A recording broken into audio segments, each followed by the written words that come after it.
Hello church, I do trust that you are all well. This will hopefully be one of two blogs that I hope to do this week.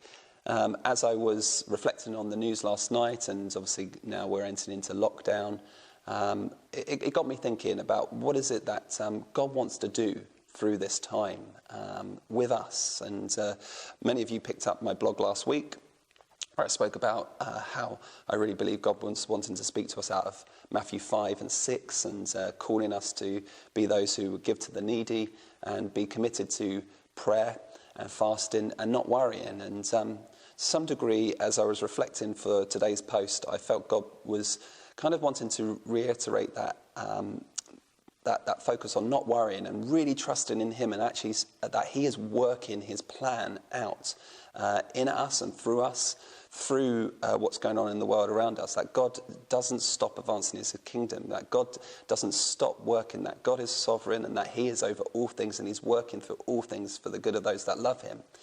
And as I was reflecting this morning, I really felt God lead me to a very well-known psalm, a psalm that we've read hundreds of times, we sing about, and I just want to read it to you and share some thoughts with you, which hopefully will be an encouragement for you today. It's Psalm 23. It says this: "The Lord is my shepherd, I lack nothing." What a great beginning to a psalm. But what that tells us is that if the Lord is my shepherd, therefore I'm a sheep. Not kind of a dumb animal as such, but more the fact that the shepherd is the one that leads me. The shepherd is the one that guides me. The shepherd is the one whom I put my trust in and I follow, and know that the shepherd has got my best interests at heart. And what does it say there? It says that I lack nothing, that the sheep can be fully reliant on the shepherd. In a similar way that when we looked at Matthew 6, do not worry, it talks about the birds of the air, and they don't need to worry because God's got them. Well, God's got us, that we are his sheep, that he cares for us, that he nurtures us, he looks after us, he provides for us. And it says in these words that we lack nothing, that Jesus has provided all that we need, that he is fully sufficient to meet every single one of your needs, whether it's spiritual, whether it's mental, whether it's emotional or physical. We can trust in him completely, that there is no lack when it comes to him. And as sheep, we need to trust in the shepherd to provide for all of our needs at this time. But it goes on, it says, he makes me lie down in green pastures, and he leads me beside still quiet waters, and he refreshes my soul. On reflection from last week was a very, very busy week for us as a church team here, and I'm sure it was for you, and I'm sure we all got to the end of the week and we were absolutely shattered.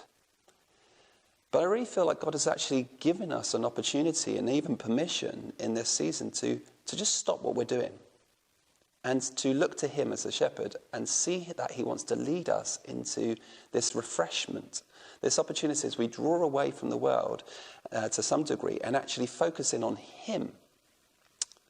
As a team, we've been meeting regularly when we could, praying 3 times a day at 8:30, 12:30 and 4:30 in the prayer room. And obviously we can't do that at the moment. But we were saying, wouldn't it be really, really good and to still continue doing that in our daily rhythm, and to know that we're meeting together to do that. And I encourage you that perhaps this is what God is calling us to in this season, where we've got a bit more time perhaps, to just stop regularly and to see him and follow him into what it is that he wants to do with us, both in the morning, afternoon and evening. Perhaps that's something that you'll consider doing this week, that you'll stop and join with us at 8:30, 12:30 and 4:30 to just seek God and say, God, what is it that you want to lead me into this day?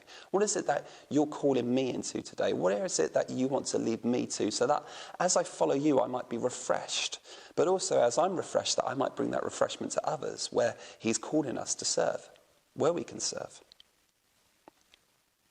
He says he guides me along the right paths for his name's sake. Even though I walk through the darkest valley, I will fear no evil, for you are with me, your rod and your staff, they comfort me. I don't know about you, but sometimes it's very, very easy to wander off the path in our thinking, mostly. And I know in my own thinking, I've wandered off the path in these last, few days with just kind of maybe worries or anxieties or stresses or feeling kind of overloaded or burdened. And perhaps you felt the same as well. But it's only when we look to the Good Shepherd again that he'll draw us back into the right place where we'll see that in him he's provided everything that we need. That we don't need to worry, that we don't need to be anxious, because he's going to provide our needs. And to bring those concerns and those worries before him. I love what it says here, that your rod and your staff, they comfort me. I don't know about you, but, when I've kind of seen the picture of the rod and the staff on a sheep, you sort of imagine it going around the neck of the sheep and just pulling them in line. Come on, get back in line. But it's not like that. Actually, what they do is the shepherd will put it out to steer and direct. So if the sheep are wandering, they would just draw them back in. And I love that picture. That's what Jesus does with us, that when we feel anxious and we're worried, that we just look to him and know that he's going to draw us back into right paths of thinking, to know that he is sovereign, that he is Lord, and that he's doing a good work in and through us if we'll just put our trust in him and follow him. He goes on to say, you prepared a table before me in the presence of my enemies. You anoint my head with oil. My cup overflows. That sense again of just the abundance that the Lord our God puts before us. That table of food in the midst of what's going on, and the enemy's probably on a field day at the moment, but we know our God is bigger and greater than anything else in this world. And he is promising to provide for us, and that our cup overflows. That if we'll just come to him and put our trust in him to provide for us, that he will adequately in our emotions, in our spirit, in our mind, and physically. And then he goes on and says, surely your goodness and your love will follow me all the days of my life, and I will dwell in the house of the Lord forever. This is the great hope that we have, the certainty that we have in what Jesus has done for us, that we have goodness and love following us all our days. And this great hope that we get to dwell in the house of the Lord, both now through his Spirit as we enter into his presence and into his courts with thanksgiving and praise. We can enter in at any time, and as a church, I've already said, as a church leadership, we are committing to do it those 3 times a day, but we can enter in at any time. Anytime we feel anxious, fix our eyes on the Good Shepherd, come into his dwelling place and just receive that refreshment again. But also that great promise that gives us a hope, the hope that one day we'll be actually in that physical dwelling with him face to face. That great hope, that great assurance, one day we'll be before him face to face. That should just cause our hearts to sing. Should put within us a great joy which bubbles up. And it says, the joy of the Lord is our strength. So when we feel weak, we find refreshment in coming in before the Lord who has promised us these things. So I just encourage you this day. If you're feeling weary, if you're feeling like you're feeling a bit lost on the path that you're at the moment, if you're feeling anxious, if you're lacking in any way, come before the Good Shepherd. Come before him as an obedient sheep, put your trust in him and follow him. And he'll lead you into refreshment. He'll lead you into the abundance where we can put our full reliance. He can lead us into hope that is certain, that will cause joy to bubble up within us.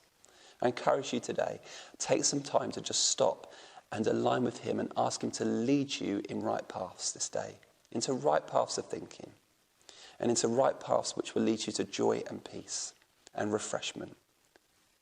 Be blessed this day. And we really, really encourage you, if you do have needs and concerns, share them with others through your home group, or directly contact one of us on the team by our mobiles or our home phone numbers, because we're not going to be in the office at the moment due to current legislation.